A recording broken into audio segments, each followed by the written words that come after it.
It's Sway in the morning, only on Shade 45. Sway in the morning, Shade 45. Sal Masekela is here. Alakazam is the name of the documentary that's in the Tribeca Film Festival this year. That was Paul Simon was speaking in that clip, right? Yeah. And talking about your father, Hugh Masekela. I remember growing up, you know, my household kept your father in it, which is so ironic that you and me sit here today. You know, my mother, my aunties, my uncle, Grazing in the Grass. This was the jam that was playing a lot, I'm sure, Grazing in the Grass. Grazing in the Grass was that song. We didn't know the difference. You know, we didn't know that. I thought your father was from here when I was a kid, you know. And we listened to a lot of music that was just from other different places, but we thought everybody was the same. I knew that, you know, my mother would tell us that, you know, he's a leader, is what my mother would say. We would say, well, who is he? He's a leader. And we would ask about different people that our community kind of, you know, looked up to and idolized. And I didn't know what apartheid was at that time. And she said he was, you know, he had a political voice and spoke, you know, about the ills, the wrongs of that. Right?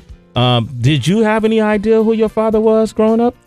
I didn't realize who my father really was and what his agenda was until I was probably about 14, 15. I knew he was an amazing musician. I knew he was famous. I didn't realize what he was fighting for and what it meant to be homeless or a man without a country, a man who was in exile for 30 years until the Graceland tour with Paul Simon. Because Paul Simon asked my mother if I could get out of school and go on the road with them because his son was the same age and he was taking him out. And somehow he convinced my mother that it would be a good educational idea for me to go on a worldwide rock tour at 15 for 3 months.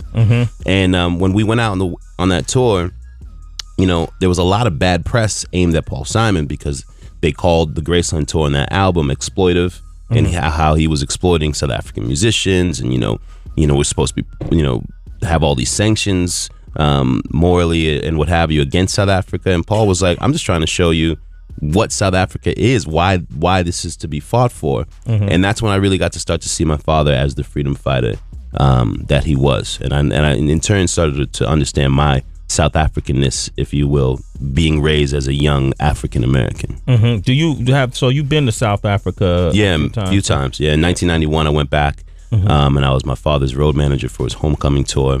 I met my sister for the first time. My grandfather, who I was named after, he was the first Salema. So yeah, it was an incredible experience. And then over the years, I've been back and forth. In 2010, I got to go spend a bunch of time during the World Cup down there with my father. And we made a little road trip documentary through the country, showing people that were watching the World Cup.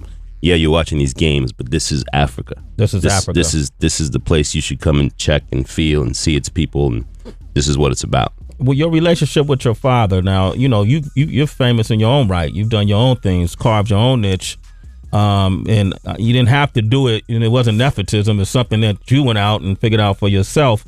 What does he think of your accomplishments, has he said? Yeah, man, he's a fan. You know, when I first started like surfing and what have you, he was a little confused. Yeah, right. You know, and understandably such. You know, he was like, "So what do you mean, like you're a surfer?" Because it's a lifestyle sport. Like it's one of those sports like skating. Like, you know, it becomes something that you're trying to do for the rest of your life.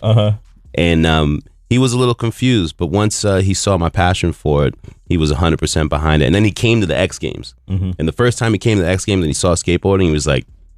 He was blown away. He got it. Yeah, he really, really got it. Yeah. It was first. I was fighting against apartheid, and you're surfing. Yeah, and in a way, like I wasn't in the same way, but you know, I had to break down a lot of stereotypes. Yeah, to be able to make it in the X Games, because you know, you turn on the TV, the numbers don't lie. I am the dark face that you will see during the X Games. Absolutely. And growing up, you know, there were people who thought it was a novelty. Hey, it's really cool that you're out here. It's really cool that you're out there doing this. Yeah, keep it up. It's like, I'm not out here trying to do this as some novelty. Like, this is my passion.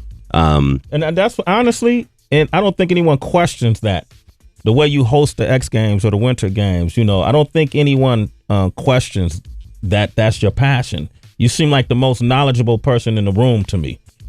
I mean, I love it. I mean, I've been in it for 20 some odd years. I started off as an intern at a skateboarding and snowboarding magazine, started a couple of action sports companies, You know, so this is something that I've lived since way before I was doing it on television. You ever get any backlash because you're the dark face in the room in that environment, the X Game environment? Yeah, you get it sometimes, but you just get ignorance from ignorant fans, people who don't know any better, who think that ESPN had some grand idea that they should educate a Negro. Yeah. And make it a novelty that there's a black host. Like this, just even the thought of that is so ludicrous. Yeah. But there's people who actually believe that. Who think that way. So like you're a token black guy, basically. Yeah, exactly. Do they know who your father is, Hugh Masekela, and what he fought against? No. They do. They will now. They will now. But they do. And I never used it, man. Mm-hmm. I never even talked about it. If someone recognized my last name growing up, I was always took it as a compliment, but I never walked in a room and was like, hey, you know who my father is? It'd be a good idea to give me a job. It's Sway in the morning, only on Shade 45.